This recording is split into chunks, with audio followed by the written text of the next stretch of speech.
Hi, I'm Adam Myers. I'm an associate professor at the University of Wyoming. And in this week's Y Slice sessions, I want to help you acquire the skills to encode and decipher secret messages.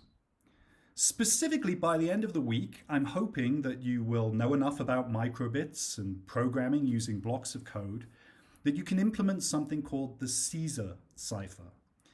This is a way of writing messages so that they don't fall into the wrong hands in a secret language that allegedly Julius Caesar used himself for his most important missives. For example, he probably used it to encode instructions that he was sending out to military officers in the field. It's not a difficult cipher to understand, as you'll see as we go through the week, so it is useful for teaching more junior students. But at the same time, I hope it illustrates the ways that computers could be used to crack codes and to write codes that are difficult for other people to crack. Everything that I'll cover this week in terms of the Wyoming domains focuses on algorithms. It also touches on troubleshooting, although troubleshooting software rather than devices, and a little bit on cybersecurity.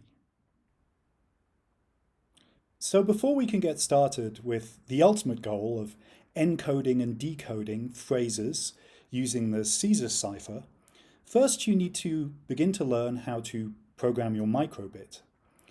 And to do that, I want to use some simple examples of automation or running through the same process over and over again. And ultimately, when you start to encode and decode the Caesar cipher, what you'll be running through is the letters in a sentence or a phrase. And also, I want to look at logic statements, what's sometimes called control. Control statements or logic statements rely on if-then syntax. So if a certain condition is met, then do something. Otherwise, if a different condition is met, or the alternatives to the first condition, do something else. So let's get started using our microbit to write software. Hopefully you've opened up your screen already to resemble what I'm showing you, which is the block programming function on your microbit. We'll mostly focus on elements that you already see on your screen this week, but let me walk you through them one by one.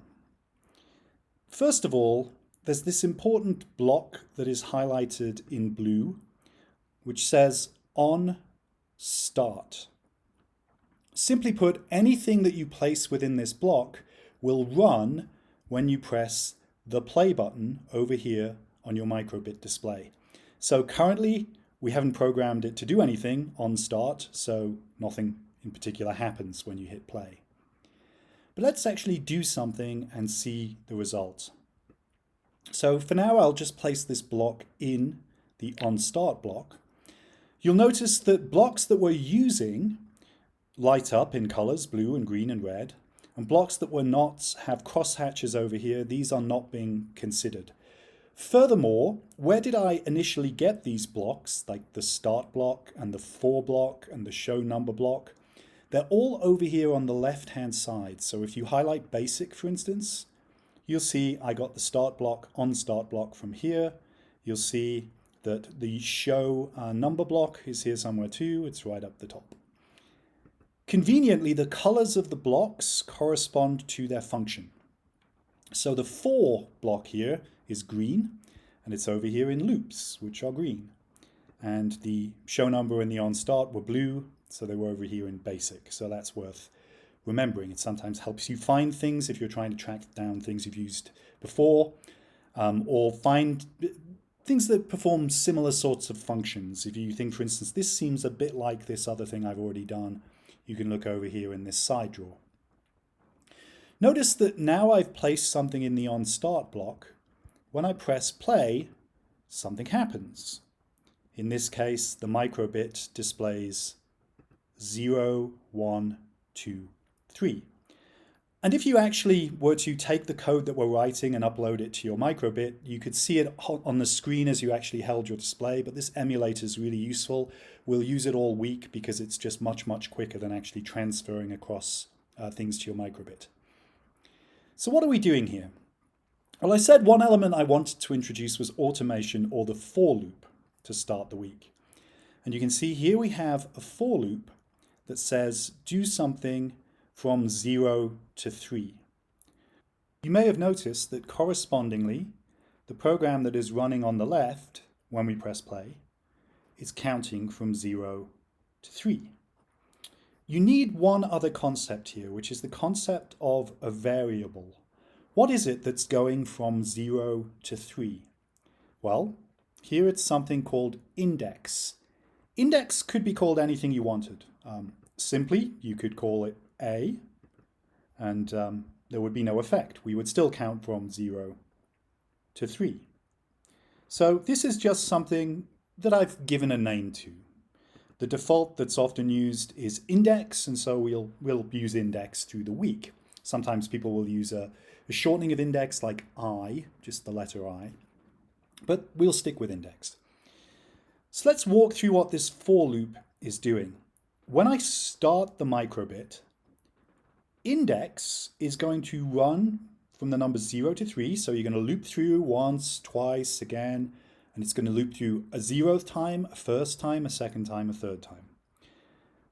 And that is just the loop, but the question is, what do we do for every time through that loop? And what I've asked the microbit to do is to show the number that corresponds to index.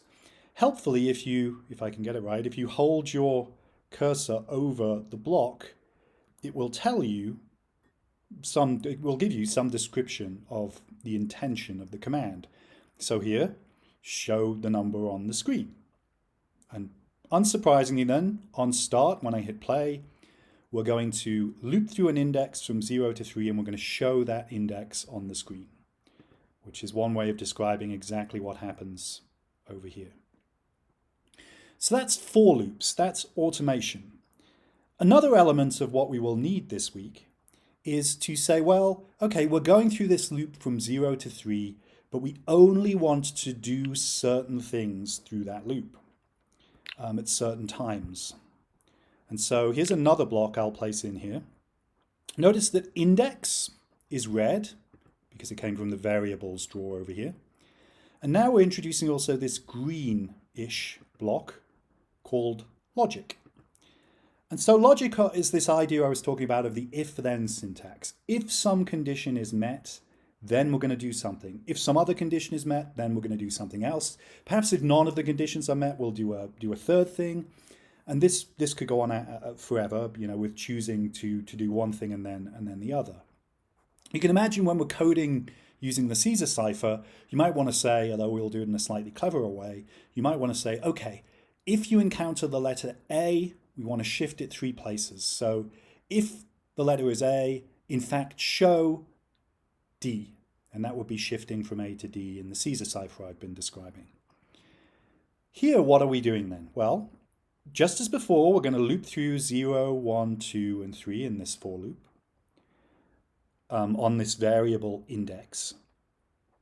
But if index is equal to 1, then before we were just displaying the number 1, we were showing some number. Instead, we're going to show a string. A string here is a programming term that just means something composed of characters. So you can think of a word, something made up of letters. It could be an individual letter. So for example, it doesn't have to be a word. I could just say show O, and that would work fine. Strings, you will notice, are embedded in quotation marks, and that's how you can distinguish the text from numbers, from straight numbers like the 1. So we're looping through from 0 to 3. If the index is 1, if it's equal to 1, we're going to show this string on the screen, and the string is the word 1 in lowercase. If the index is equal to 2, we're going to show the string 2 in uppercase. So let's try that. Again, everything's in on start, so if I hit play, we'll see 0. Notice the word 1 instead of the number 1. And now the word 2 all in uppercase. And then you get 3 again. So you can see it's very obvious, I think, from the screen that why it's showing 1 and why it's showing 2. A question you might have is, why did it display the number 0 and why did it display the number 3? Well, remember that what's happening in the green block is we're going through the numbers 0, 1, 2, 3. So those numbers are always being hit. They're always, something is happening to them. But the question is, what do you do with them? Well, we go through and the index is 0. So then the microbit software asks, well, is the index 1? No, it's 0. So we're going to ignore this clause here. Is the index 2? No, the index is 0. We're looping through the first time. So, otherwise, so if it's not 1 and it's not 2, what do we do? Well, it's 0, so it's not 1 and it's not 2. So here's, again, you can hover over and see the description there. So if it's not 1, not 2, because it's 0, what do? We show the number, just as we did in the first example. So we're going to show 0. Now we come through and the loop says, well, we're done with 0, we're going to move to 1. What happens with 1? Well, if the index is equal to 1, okay. So we show the string ONE. We're done. What if the index, continuing the loop, next thing is 2? If the index is 2, we'll show the string TWO, capital letters. We're done. Now the index is 3. We're finishing off because we're going from 0 to 3. What do? Well, we know it's not 1. No, it's not 2, so we must do the other thing, which is to show the number 3. Show the number. And so you can see if we start again, 0th time through the loop, we see 0. 1th time, we see ONE. 2nd time, we see TWO. 3rd time is just like the 0th time, we see the number. You may notice that I've left one unblocked, unused block of code over here. Character from something at something. It is going to take a word or a selection of letters or characters, CHAR, such as A, B, C, D, E, as it's going to show something at the index 0. So in this sense, 0 means the 0th entry in this string, in this collection of letters, A, B, C, D, E. So the 0th entry is A. So if I was to embed that here, what I would find would be that when I hit play, initially you get 0 and then you get 1. But when it comes to print 2, did you notice instead we saw A? And the reason is that A is the 0th entry in A, B, C, D, E. What if I was to change that to 2? Let's try it again. You see the 0, you'll see ONE, but now instead of TWO, you see a C. Why was that? Well, A is 0, B is 1, C is 2. And so hopefully that makes sense that what this does is it displays a character at a certain entry point in this string, which could be a word or could be a collection of letters. To practice these ideas, I want you to try the following questions. So first, I want you to make your microbit display all of the numbers from 0 to 8. Once you've achieved that, show all of the numbers from 0 to 8, but skip 5. Don't show 5. Then show all of the numbers from 0 to 8, but if a number is greater than 5, instead of showing that number, show twice that number. Then show the number 0, and instead of then 1, 2, 3, the letters A to C, A, B, C, and then the numbers 4, 5, 6, 7, 8. And finally, the stretch goal, the goal that uses this additional character from A, B, C, D, E trick, is show all of the letters in the phrase hello world together with the corresponding index. So what you want the microbit to print, to show, to display is 0, then H from hello, 1, then E from hello, 2, then the L from hello, and so on until eventually you'll display space with 6 and then D with, if I've done my math correctly, 10. Sorry, the space would be, 0, 1, 2, 3, 4. The space would be 5 and the D would be 10. Two last things that might be useful for performing some of those questions.